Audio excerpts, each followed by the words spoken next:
It's the Real News Network. I'm Sharmini Pierce coming to you from Baltimore.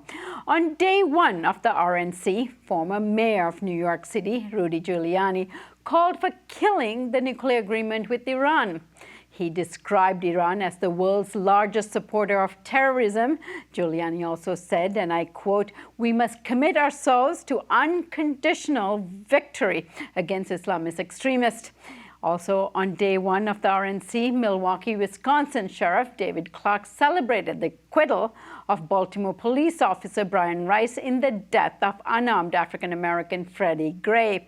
He also described the protests in Ferguson, Baltimore, and Baton Rouge as, and I quote, "a collapse of the social order." Clark also said the Occupy movement and Black Lives Matter were, quote, anarchy. Does all this rhetoric coming from the RNC tent represent the growing fascization of America? Joining us now to discuss all of this is the leader of the Green Party and 2016 presidential candidate, Dr. Jill Stein. Dr. Stein, thank you so much for joining us today. Great to be with you, Sharmini. So, Dr. Stein, let me first get your reaction to the Republican National Convention underway, particularly what the speakers are saying, as I referred to, and what that now represents. Really, what we see is kind of a microcosm of the corporatization of U.S. policy across the board. We're seeing the glorification of war abroad and the police state at home. And, we've seen thousands of additional FBI and Secret Service agents brought in, thousands of new suits of armor, riot gear, basically, brought in. We have police that are equipped with sniper rifles and AR-15s in a state, by the way, which is an open carry state, yet they have confined free speech and our right to protest and to petition for redress of grievances. It's being restricted to a free speech zone. And in fact, backpacks and canned goods, and I've heard even umbrellas, have been restricted so as to keep poor people out. This is sort of a microcosm of what is wrong with the American political system. And it's a system of militarization and of the growth of police state to which both Democrats and Republicans have contributed. The Republicans are perhaps more out front and frank and scary in their talk, but this has been, a process that both political parties have massively contributed to. Indeed, it's like watching a theater of the absurd or a kabuki theater to see all that's wrong in our society being celebrated at the RNC. And I would include in that, it's not Make America Great Again, it's Make America Hate Again. And it's an attack also on immigrants, on the rights of women, and on the LGBT community. That's all kind of, brought together in this circus that we refer to as the Republican National Committee meeting. And the state of militarization at the convention and, of course, across our country here, as we are seeing demonstrated in various cities like Texas, the state of Texas, and of course, what we've seen in Baton Rouge early this week, all contribute to a state of fear. And as you rightfully put it, both parties, the Democratic Party and the Republican Party, has contributed to the creation of this state of fear. And of course, the Trump camp is benefiting from all of this. What do you, as the head of the Green Party, bring to the table in terms of diffusing this situation? Yeah, I think it's a combination of fear, but it's fear that has been whipped into a frenzy because of this economic misery that working people and even middle-class people in the white community have been confronting over the past decade or so. And this is a consequence of real policies that to which the Democrats have, they've been leading the charge on this, in particular on NAFTA, for example, passed by Bill Clinton, celebrated by Hillary Clinton, and the deregulation of Wall Street, which sent 9 million jobs up in smoke and allowed the theft of 5 million homes, especially in communities of color. This was basically, brought to us by Bill Clinton again and celebrated by Hillary Clinton.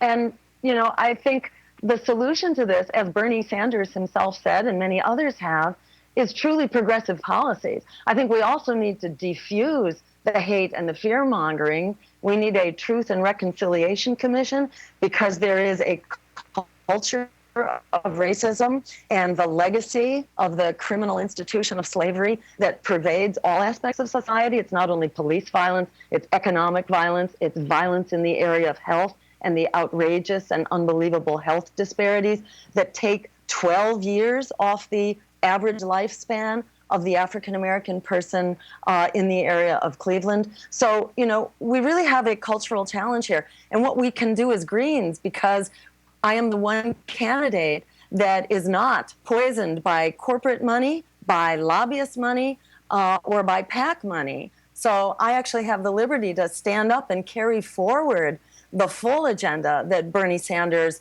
received so much support for, and which we are beginning to receive some of that enthusiasm for. It's not rocket science about how to fix this. We need to address it in its many dimensions, including the dimension of racism and fear and gun violence, rampant gun violence. But in addition, we need to address the underlying economic drivers here. And Trump has been able to sort of, make hay out of those issues because Hillary Clinton carries that baggage for having supported these policies. So I don't carry that baggage. I can actually help fight Donald Trump in a way that Hillary Clinton, unfortunately, doesn't have the credibility to fight him on, because what the American people need is not another member of the billionaire club and not an advocate for the billionaire club.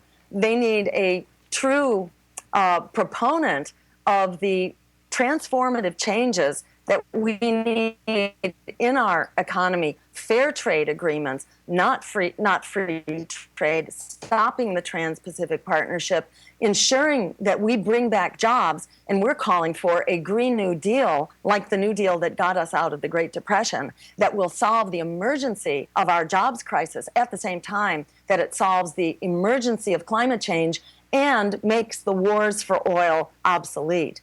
Right. Dr. Stein, we have now in the political scheme of things leading up to the presidential elections, there is the pragmatic question here of who do we support? And Bernie Sanders himself has said at this point we have to support the lesser of two evils, as has Chomsky has said as well. What do you think the options are here? And do we come to a situation where we might end up electing Trump in an effort to vote in the Green Party at this point? There are a few things to say to that, and I'd like to mention a couple of them. One is that what's really critical here is that we build our power. If we're ever going to get out of this death spiral, we have to step outside of a counter-revolutionary party.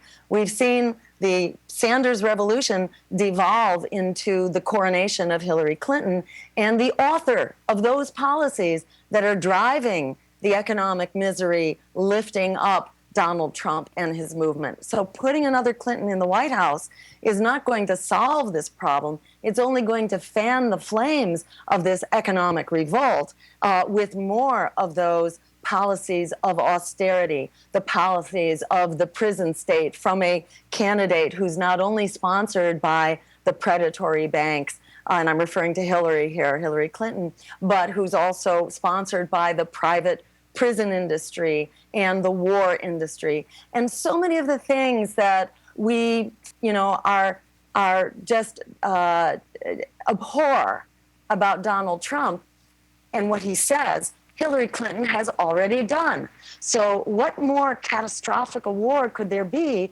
than what she led the charge to, not only in Iraq, but particularly in Libya, where this was basically her idea and her momentum. So we've already seen as horrific a warmonger as we have ever known in the form of Hillary Clinton, in as much as we might be afraid of what Donald Trump could do with his finger on the button of nuclear weapons. Well, we already know what Hillary Clinton intends to do, which is to start an air war over Syria by declaring a no-fly zone, which means running right up against another nuclear-armed power whom she's been very busy isolating and provoking, surrounding him with missiles and troops. And how would we feel if Russian troops were along our border in Canada and in Mexico? So we have an extremely, scary situation that we would be coming to if we put Hillary Clinton in charge of the nuclear issues. And on the immigration front,